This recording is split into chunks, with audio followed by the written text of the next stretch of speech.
Hi, everyone. I want to welcome you today. I think I know most of you, but this is an exciting chance for us to talk to people who work alongside us and with us in the field of child nutrition and school feeding specifically. We're very excited to be here today, and we're even more excited to have our online audience, which means that partners around the world are able to dial in and listen as well. Daniel, it has been and remains a major force in school feeding around the world, but his starting point was in Brazil, where he had a major role in the school meal program in Brazil, which has become quite famous, and in the Zero Hunger campaign, which you all know of as well. Daniel was on the Global Child Nutrition Foundation's board for years before he joined WFP as the director of the Center of Excellence in Brazil, Center of Excellence Against Hunger.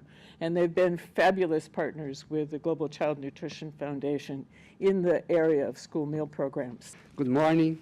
I would like first to congratulate IFPRI and GCNF for this wonderful event, and congratulate USDA and GCNF for this global survey. I believe that we are living a crucial moment, a moment of choices.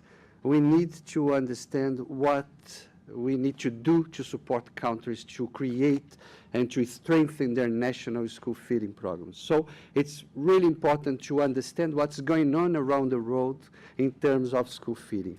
We use it to do some surveys just on with non-development countries to understand what their needs. But this survey, as I know, will be a global survey, not just with non-development countries, but also with developed countries.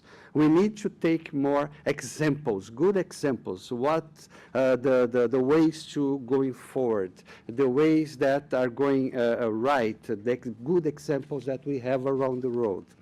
I'm very happy because 2 years ago, we organized jointly with the African Union a survey on the African continent. And this survey showed the development of national school feeding policies in the continent, in the African continent, showing the commitment of governments to create and to strengthen national policies. Nowadays, we have several African countries, even they are poor countries, they are putting money in their own budgets for school feeding.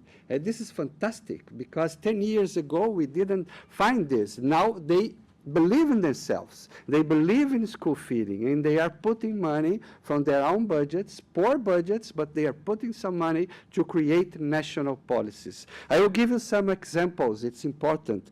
Kenya has developed its school meals and nutrition strategy for the next 5 years, and reaching 1.6 million children in the country. Cote d'Ivoire approved a school feeding policy and a strategy to transition to a national program. And now Cote d'Ivoire created a center of excellence for school feeding to the West Africa region. So it's fantastic what they are doing.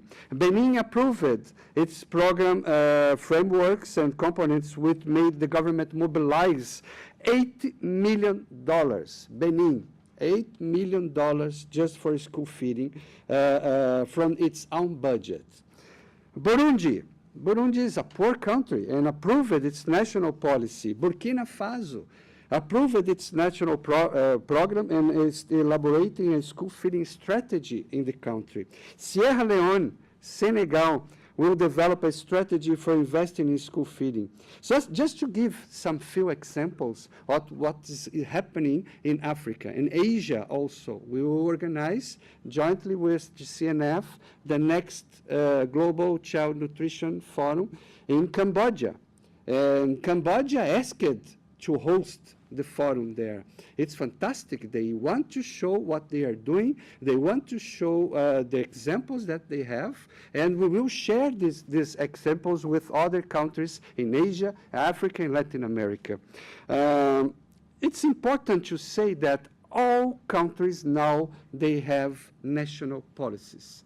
And if we want, we as supporters, continue working with them, we need to listen more to what they need.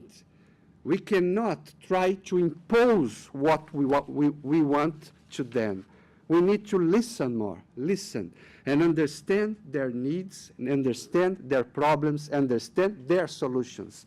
They have in their hands, in their minds, the solutions for their problems. What we as supporters need to do is technical assistance, is organize their thoughts with them, listen to them, and working with them.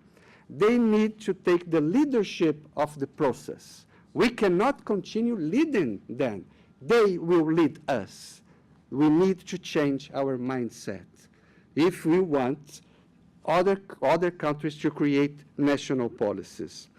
I believe in a quote of Benjamin Franklin that I like most. Is he used it to say, "Tell me and I forget. Teach me and I may remember. Involve me and I learn." What we need is to involve the governments, work with them since the beginning in national projects, and they will continue. They will show us that they have commitment, that they can organize national school feeding policies. That's what we need to do for the next years. I'm very happy for this survey, Arlene. I think that we need to understand this survey results as key recommendations for the future of school feeding programs around the world. We will need what we need to do, how we can support, and who we can support. Thank you very much.